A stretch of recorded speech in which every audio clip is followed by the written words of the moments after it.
일상에서도 승리하세요. 하루의 삶에도 승리하시기를 축복합니다. 오늘도 주의 은혜가 우리 삶을 붙드시고 말씀으로 다가오시고 기도 가운데 만나주시는 하나님을 경험하시기를 주님 이름으로 축복합니다. 어제 우리는 시편 1편과 2편까지 말씀을 통해서 하나님 앞에서 살아가는 삶이 행복이다. 그렇죠? 그리고 하나님 그분 앞에 피하는 삶이 행복이다 라는 것들을 함께 확인했었지요.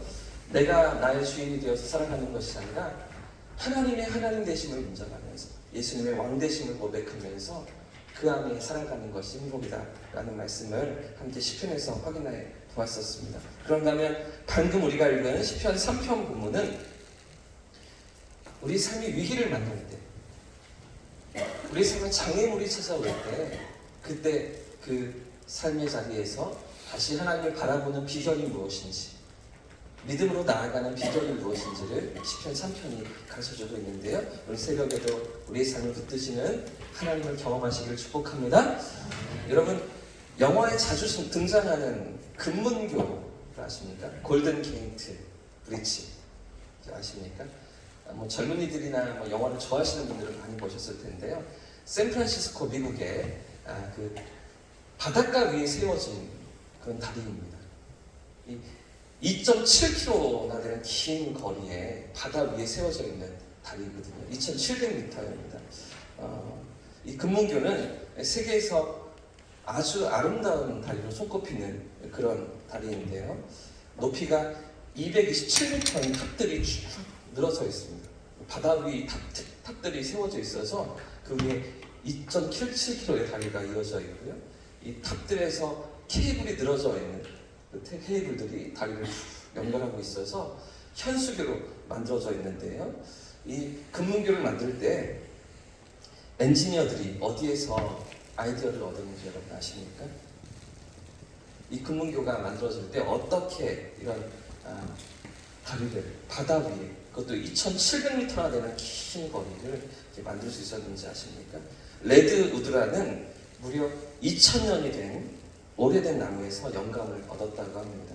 설계자들이 이렇게 2,000년이나 버티고 서 있는 나무를 보면서 영감을 얻고 아이디어를 얻어서 바다 위에 다리를 세워놓은 것이죠.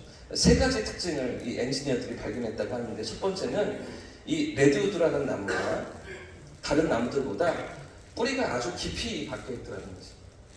어떤 나무보다 뿌리가 깊은 곳까지 파고 들어가 있어서, 그래서 어떤 풍파에도 어떤 지진에도 흔들리지 않고 2,000년의 세월을 버틸 수가 있지 않았는가 하는 것이죠. 두 번째는요, 다른 나무들보다 레드우드는요 잔뿌리가 많았다는 거죠. 굵은 뿌리만 아니라 잔뿌리들이 많이 있어서 이 잔뿌리들이 수분이 있는 곳으로 파고 들어가서 그곳을 찾아 들어가서 이 수분을 나무에 공급하고 있었다는 것이죠. 그리고 마지막으로 중요한 것은 이 뿌리들이, 이 굵은 뿌리와 잔뿌리들이 바위를 칭칭 감고 있었다는 것이죠. 나무 연구하는 사람들이 연구를 해보니까요, 이 레드우드가 2,000년을 버티고 서 있을 수 있었던 이 세 가지, 깊이 파고들고요, 잔뿌리들이 많이 있고요, 수분을 빨아들이면서 바위를 칭칭 감고 있는 이 모습을 보면서 엔지니어들은 2,000년 동안 그렇게 서 있는 나무를 보며 바다 위에 다리를 세울 때에도 이렇게 세워야 되겠다라고 그렇게 영감을 얻었던 것이죠. 그리고 금문교를 만들면서 바닷속에 기초를 세워야 하지 않겠습니까? 바닷속에 기초를 세워서 이 탑들을 만들어야, 이렇게 쭉 세워야 이 다리를 그 위에 얹고 케이블들을 연결해서 현수교를 만들 텐데, 그 바닷속에 기초를 세우면서 반석이 나올 때까지 깊이 파고 들어가서 교각을 세우고요, 다리를 완성했다는 것입니다. 무슨 이야기입니까? 진짜 중요한 게 무엇이라는 것입니까? 겉으로 드러나고 겉으로 보여지는 것보다 더 중요한 것이 무엇입니까? 그 안에 무엇이 있는가? 그 속이 어떻게 생겼는가? 그 속이 어떻게 생겨 먹었는가? 겉으로 보여지는 것보다 사실은 그 안에 있는 것들이 더 중요한 것들이라는 것이죠.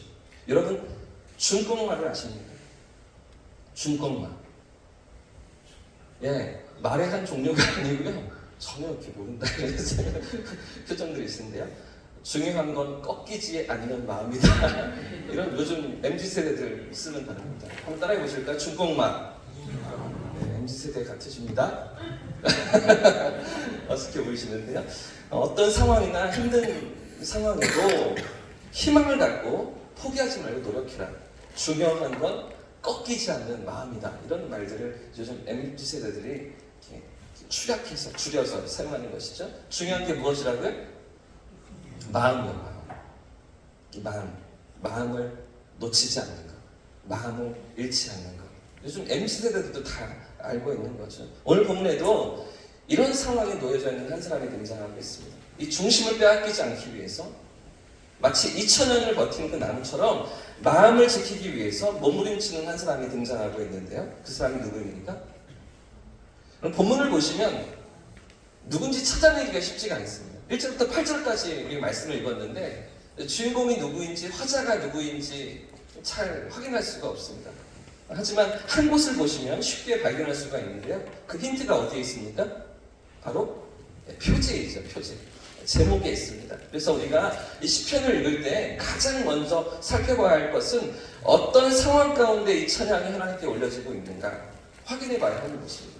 약 1000년의 시간 동안 수많은 사람들이 불렀던 찬양과 기도와 감사의 노래가 바로 이 시편이기 때문에 지금 이 시인이 처한 상황과 환경을 살펴봐야만 정확한 이해가 가능하고요. 바른 해석도 가능한 것이죠. 그런데 이런 배경과 상황을 확인할 수 있는 기초적인 단서가 무엇입니까? 바로 표제입니다. 제목인 것이죠. 그래서 각장을 시작하는 그 코멘트를 달아놓은 표제를 보시면 지금 이 시편의 시인이 누구인지, 저자가 누구인지, 그리고 어떤 형편의 어떤 상황 가운데 이 찬양을 하나님께 드리고 있는지를 금방 알 수가 있습니다. 우리가 보고 있는 시편 3편은 어떤 표제를 달고 있습니까? 함께 읽어볼까요? 함께 3편 위에 있는 표제를 같이 읽어보겠습니다. 시작! 다윗이 그의 아들 압살롬을 피할 때 지은 시. 자, 어떤 상황이 대충 짐작이 되시죠? 어떤 문제와 어려움 가운데 다윗이 직면해 있었는지 여러분 보이시죠? 저자도 나왔고요. 또 상황도, 그 형편도 나와 있습니다. 이처럼 시편 3편은 다윗이 처한 절체절명의 위기와 고난 속에서 그가 하나님을 바라보면서 하나님의 도우심을 구했던 그런 기도이며 찬양입니다. 자, 7절과 8절 말씀 우리가 마지막 부분을 먼저 읽겠습니다. 7절과 8절 같이 읽습니다. 시작! 여호와여 일어나소서. 나의 하나님이여 나를 구원하소서. 주께서 나의 모든 원수의 뺨을 치시며 악인의 일을 꺾으셨나이다. 구원은 여호와께 있사오니 주의 복을 주의 백성에게 내리소서. 이것이 다윗의 기도인 거죠. 이런 위기 가운데 그렇죠? 압살롬에게 쫓기는 그 험난한 위기 가운데 하나님의 도우심과 하나님의 건지심을 구하는 다윗의 기도였던 거죠. 여호와여 일어나소서. 나의 하나님이여 나를 구원하소서. 구원은 여호와께 있사오니 주의 복을 주의 백성에게, 나에게, 우리에게, 도망치고 있는 우리 백성들에게 내려주십시오. 이런 기도를 하나님께 올리고 있는 것이죠. 지금 아들 압살롬에게 쫓기는 다윗이 하나님 앞에 이런 기도로 나아가고 있는 것입니다. 그런데 여러분, 방금 읽으셨던 7절에서 조금 이상한 대목이 있습니다. 조금 낯선 부분이 있습니다. 이 부분을 보셔야 하는데요. 여기서 오늘 우리가 시편 3편의 중요한 키워드, 핵심을 발견하고 교훈을 얻고자 하는데요. 7절에서 이상한 부분이 어디입니까? 낯선 대목이 어디입니까? 7절 말씀에서 어떤 부분이 어색할까요? 주께서 나의 모든 원수의 뺨을 치시며 악인의 일을, 자, 그 다음에 중요합니다. 어떻게 하셨다고요? 이를 꺾으셨나이다. 꺾으셨나이다. 여기가 이상한 거죠. 여기가 조금 어색한 부분입니다. 지금 앞뒤가 맞지가 않습니다. 왜 그렇습니까? 지금 상황이 어떻다고요? 압살롬의 반란을 피해서 도망치고 있잖아요. 들판을 헤매며 아들의 군대 위에서 추격을 당하고 있는, 목숨이 왔다 갔다 하는 그런 상황인 것입니다. 그런데 지금 다윗이 뭐라고 고백하고 있습니까? 악인들의 일을 꺾으셨나이다. 완료형으로 얘기하고 있는 거죠. 아직 이루어지지 않았는데, 아직 그렇게 된 것이 아닌데요, 다 되었다고 말하고 있는 것입니다. 사실 제대로 된 표현을 한다면 주께서 악인들의 일을 꺾으실 것입니다. 이렇게 말해야 맞지 않겠습니까?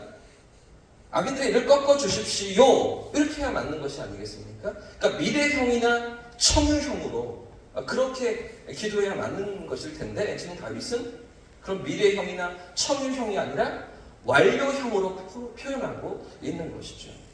왜 이루어지지도 않은 일을 다 이루어졌다고 표현하고 있는 것일까요? 사실 이런 찬양은 언제 해야 맞는 것입니까? 배반자들이 다 숙청당한 이후에, 다윗 자신이 왕궁으로 돌아온 이후에, 복귀한 이후에 그때 부를 수 있는 것이죠.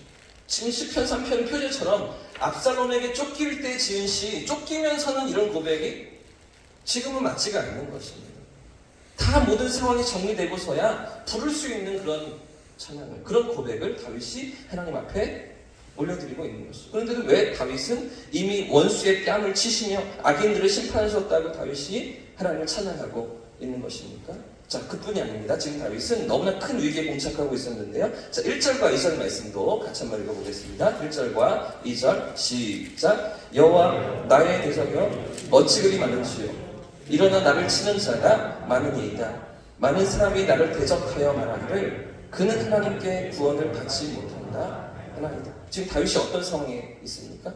대적이 어찌 그리 많은지, 너무나 많은 대적들로 인해서 사면 초가에 빠져 있습니다.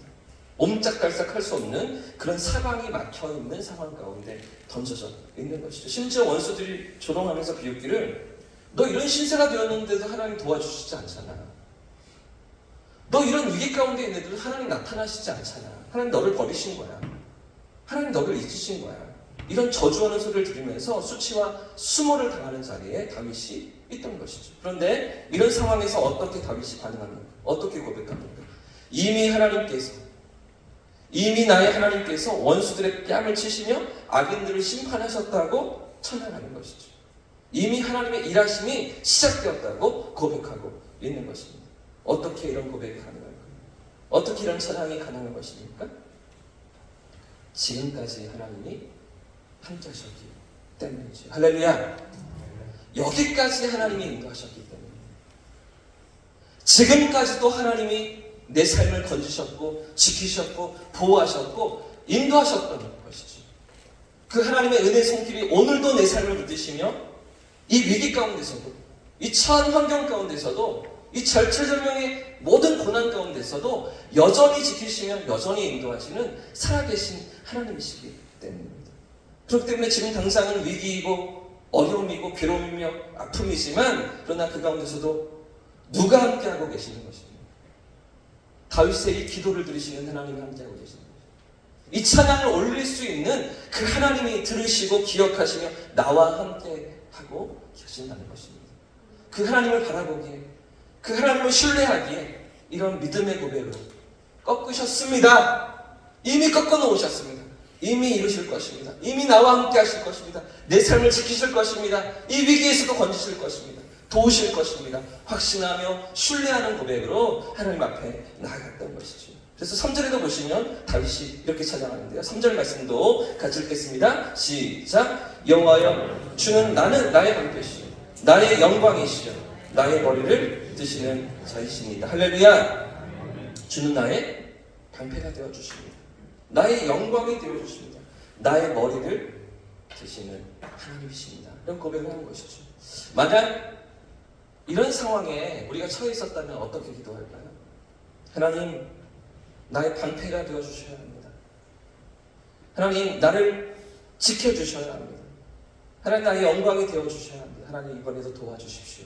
이렇게 미래형으로, 이렇게 청유형으로 기도하지 않았을까요? 그런데 지금 다윗은 한 걸음 더 나아가고 있는 것이죠. 한 걸음 앞으로 나아가고 있는 것이죠. 응답하시고 역사하시고 이루실 것이라고 확신하면서 완료형으로 고백하는 것이죠. 이미 하나님은 나의 방패가 되어주신다는 것입니다. 이미 하나님은 나의 영광이 되어주신다는 것입니다. 이미 하나님은 나와 함께 하시며 내 편에서 도우시는 하나님이라고 확신하고 있었던 것이죠. 할렐루야. 이런 믿음의 고백이 저와 우리 모두의 삶의 고백이를 주님의 이름으로 축복합니다. 이미 이루시는 하나님, 이미 계획하시는 하나님, 이미 약속하신 하나님의 뜻과 계획을 바라보면서 삶의 어떤 자리를 지낼 때에도, 그렇죠? 어떤 삶의 위기가 찾아와 있을 때에도 여기까지 인도하시는 하나님, 오늘까지 우리의 걸음을 축복하시는 하나님, 그 하나님을 기억하면서 믿음으로 나아갈 수 있기를 주님 이름으로 축복합니다. 사실 지금 다윗의 처지는 하나도 바뀐 것이 없었습니다. 아무것도 달라진 것이 없는 상황이죠. 그런데도 어떤 찬양과 어떤 믿음의 고백을 하나님께 올리고 있습니다. 자, 5절 말씀도 보겠습니다. 5절 말씀 같이 읽겠습니다. 시작. 내가 누워 자고 깨었으니 여호와께서 나를 붙드시기를. 한 번 더 읽겠습니다. 시작. 내가 누워 자고 깨었으니 여호와께서 나를. 지금 상황이 어떻다고요? 지금 다윗이 처한 위기가 어떻다고요? 누워서 잔대요. 누워서 잠을 자고 또 일어난대요. 또 그 삶의 자리를 살아간다고 이야기하는 것이죠. 자기도 하고 깨기도 하고 삶의 자리를 나아간다. 왜요? 여호와께서 나를 붙드시기 때문에. 누워서 자고 깨었다는 게 어떤 의미입니까? 편안히 잤다는 거예요. 편안히 잠을 이뤘다는 거예요. 지금 군대가 쫓아오고 있는데, 아들의 군대가 추격하고 있는데 어떻게 편안히 잠을 잘 수가 있는 것입니까? 어떻게 이런 숙면을 취할 수가 있는 것입니까? 대적들이 둘러서 있는데 사방에 적이 가득한 상황인데도 어떻게 편안히 잠을 이룰 수가 있는 것입니까? 여호와께서 나를 붙드시기 때문이죠. 여호와께서 나를 붙잡고 계시기 때문입니다. 우리에게도 이런 믿음이 있기를 축복합니다. 이런 확신이 있기를 축복합니다. 어떤 상황에도 어떤 위기 앞에서도 여기까지 인도하시는 하나님, 오늘도 나를 붙드심을 인하여서 내가 잠을 자는 그 시간조차, 내가 나를 지키지 못하는 그 시간조차, 내가 알지 못하는 그 상황조차 지키시고 보호하시는 하나님이심을 고백하면서 흔들림 없는 믿음으로 나아가는 저와 우리 모두의 삶을 축복합니다. 18세기 미국 건국 초기에 미네소타주와 위스콘신주 경계에 있는 미시시피 강둑에 한 지친 여인이 나타났습니다. 때는 이른 겨울이었고요. 이 거대한 강의 표면은 얼음으로 덮여 있었습니다. 다리도 보이지 않고요. 이 고장이 초행길인 이 여자는 당황해하고 있었죠. 과연 이 얼음을 건널 수 있을까? 이 얼음 위를 지나갈 수 있을까? 그렇다고 다시 뒤로 돌아갈 수도 없었습니다. 밤 그림자가 이제 막 덮이고 있었기 때문이죠. 그러던 고민 끝에 마침내 그녀는 강을 안전하게 건너갈 방법을 생각해냈습니다. 그것은 바로 두 손과 무릎으로 엎드려서 몸무게를 분산시키는 것이었죠. 그래도 너무나 두려워서 망설이다가 길고도 조심스러운 여행을 시작하게 됩니다. 아무 탈 없이 건너기를 바라면서 속으로 끊임없이 기도하며 그렇게 엉금엉금 기어가기 시작했죠. 그런데 강을 반쯤 건너왔을 때 한 남자가 여러 마리의 말을 또 마차를 끌고서 강 건너편에 나타났습니다. 그러더니 이 마차꾼은 전혀 속도를 늦추지 않고서 곧바로 얼음 위를 내달리기 시작했습니다. 여러 마리의 말과 무거운 마차가 얼음 위를 달리는데도 아무런 어려움도 없이 힘차게 달리고 있었던 것입니다. 자신이 갑자기 그 바보처럼 느껴진 여인은 그대로 일어나서는 아무 두려움 없이 얼어붙은 강을 가로질러 달려나갔습니다. 너무나 많은 사람들이, 너무나 많은 성도들이 하나님의 약속을 이렇게 생각하지 않는가 싶습니다. 정말 붙들어도 되는지, 정말 믿을 만한지 조심조심 기어가듯이 하나님의 약속을 대하는 것이죠. 그러나 여러분, 우리 하나님 어떤 분이십니까? 우리가 믿는 하나님 어떤 분이십니까? 신실하신 하나님이시죠. 믿을 만한 하나님이십니다. 주 나의 반석이시니 그 위에 내가 서리라. 그 위에 내가 서리라. 오늘 시편 3편의 다윗처럼 하나님의 함께 하심을 확신하면서 내 삶을 지키시고 보호하시며 인도하시는 하나님이심을 확신하면서 흔들림 없는 믿음으로 살아가는 저와 우리 모두의 삶이기를 주님의 이름으로 축복합니다. 축원합니다. 함께 찬양하고 기도하겠습니다.